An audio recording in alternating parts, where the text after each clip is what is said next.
Hello, poets and poets in the making. My name is Amanda Gopie, and welcome to Amanda's Poet Society.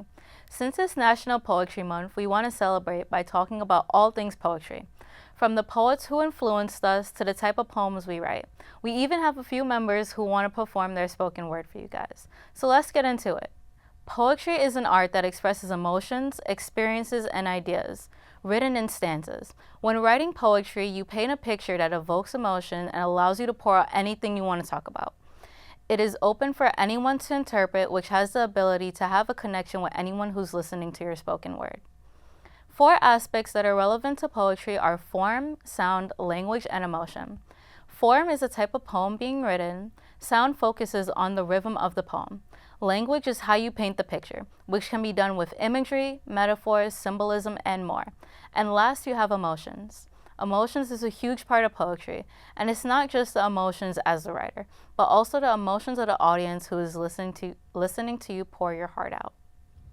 Poetry originated as an oral tradition in ancient civilizations, including ancient Sumerians and Mesopotamia. Some important eras of poetry are the classical period in Greece and Rome, where poems became more structured and focused on personal expression. The Elizabethan era, also known as the Golden Age of Poetry, has themes of humanism, love, mythology, and more. Later on, we have the Victorian period, also known as Romanticism, which has themes of nature, creativity, supernatural, individualism, and more. After, we have modernism, and we currently are in postmodernism. Every era has poets that has shaped poetry by creating different forms and themes. Now we turn to Graylin Goff to read the stories of 4 famous poets that has changed poetry as we know it.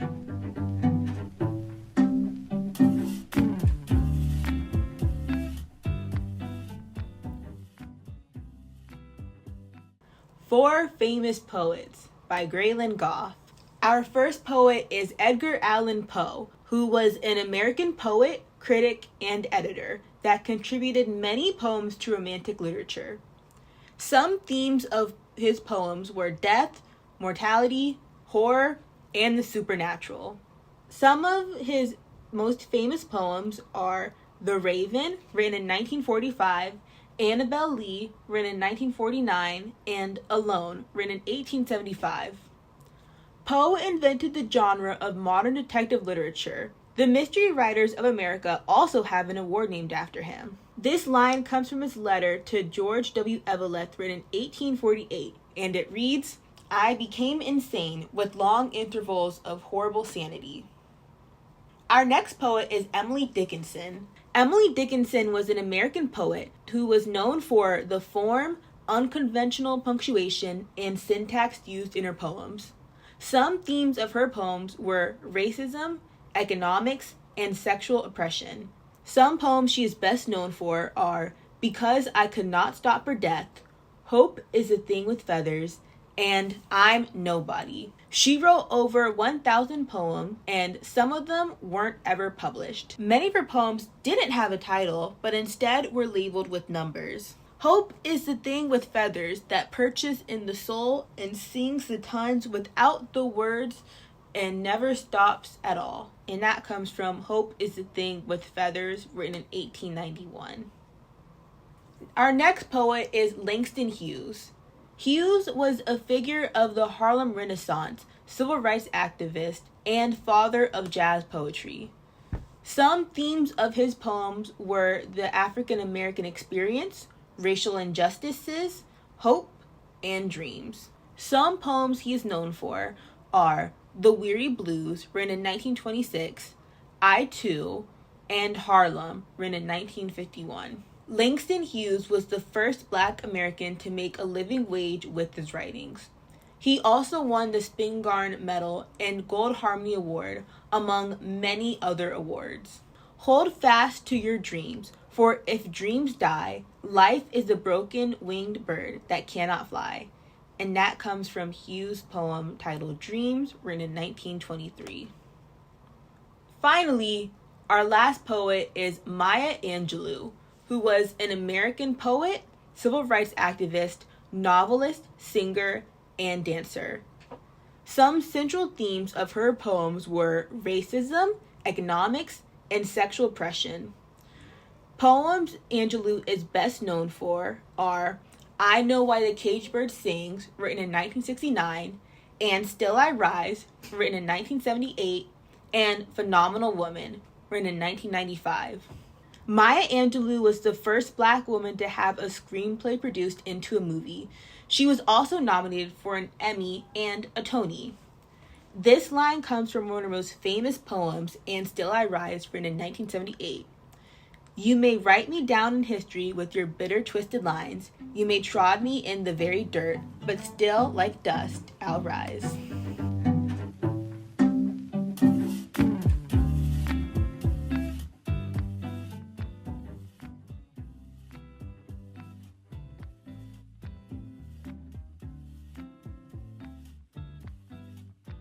Thank you, Graylin, for telling us about these famous poets.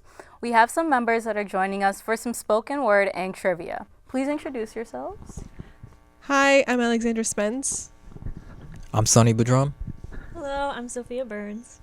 And so today we're going to test your knowledge about poetry. We have 10 questions for you, so let's see what you guys know. Okay, and so our first question is, what poem form has the rhyme scheme of A, B, C, B? A couplet, a limerick, a ballad, or a free verse?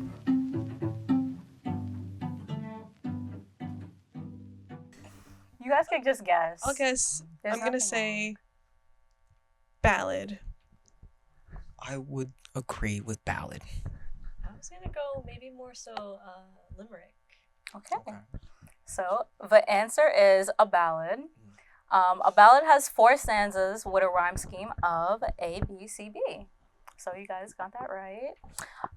So the second question is, what poem form has the rhyme scheme of A, B, B, A?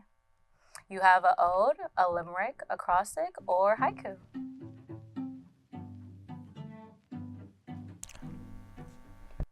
D, a haiku. I'll go with A, ode. I might actually continue to go with limerick this time. Okay, and the answer is a limerick. A limerick has 1 stanza with 5 lines and a rhyme scheme of A, B, B, A. So you got that one, Sophia. So what poem form has a rhyme scheme of A, B, C, D, E, F, and G, G? You have sonnet, epic, free verse, and villanella. I'm gonna go with sonnet. I'm going to agree with sonnet. I am not going to go with sonnets. I'm going to go with free verse. And the answer is a sonnet. So a sonnet has 1 stanza with 14 lines and a rhyme scheme of A, B, C, D, E, F, G, G. So you guys got that right. Which poet is known for writing Venus and Adonis? You have Elizabeth Barrett, Ralph Waldo, William Shakespeare, and Oscar Wilde.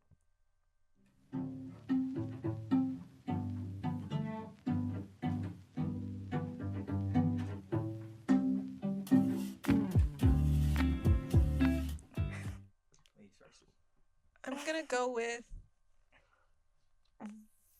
Elizabeth Barrett. I kind of I'm feeling Oscar Wilde. I must concur with Oscar Wilde. Okay, so none of you guys got that right. All right. The answer is William Shakespeare. William Shakespeare wrote Venus and Adonis in 1593. So yeah. Now the next question is, which poet is known for writing The Road Not Taken? You have Robert Frost, T.S. Eliot, Sylvia Plath, and Walt Whitman.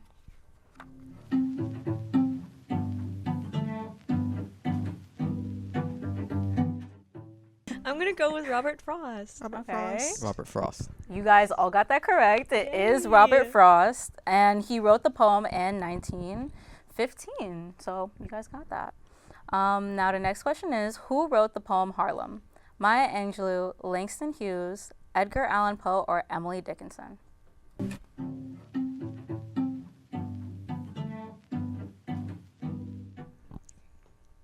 I'm going to go with Langston Hughes. I would agree with Langston Hughes. I'm actually gonna also go with Langston Hughes.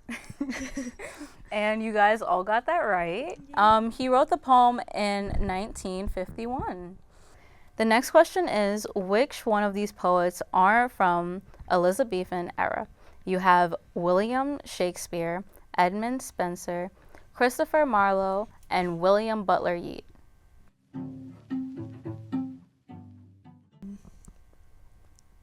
Vibe-wise, I'm feeling William Butler, maybe. Yeah. I'm thinking Edmund Spencer. I'm thinking neither of those. I'm thinking Christopher Marlowe. Okay. The answer is William Butler Yeats, and he's part of the modernism era compared to the others. And the next question is, which poetic movement focuses on nature, individualism, and emotions? We have Romanticism, Naturalism, Modernism, or the Harlem Renaissance.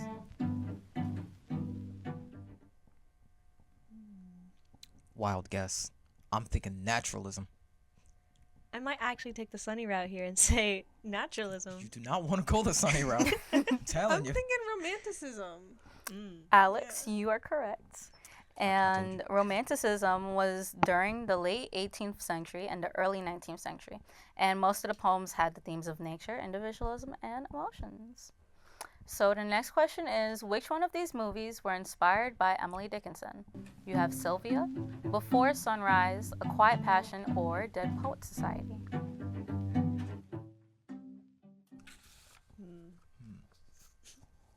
Well, I've only seen one of these movies, so I'm going to go with my answer of Dead Poets Society. Yeah, I think I'll stick with what I know. Say Dead Poet Society. I'm thinking A Quiet Passion. Alex, you are correct. The answer is A Quiet Passion, which was made in 2016 and was inspired by the life of Emily Dickinson. And for our last question, we have, when is National Poetry Day?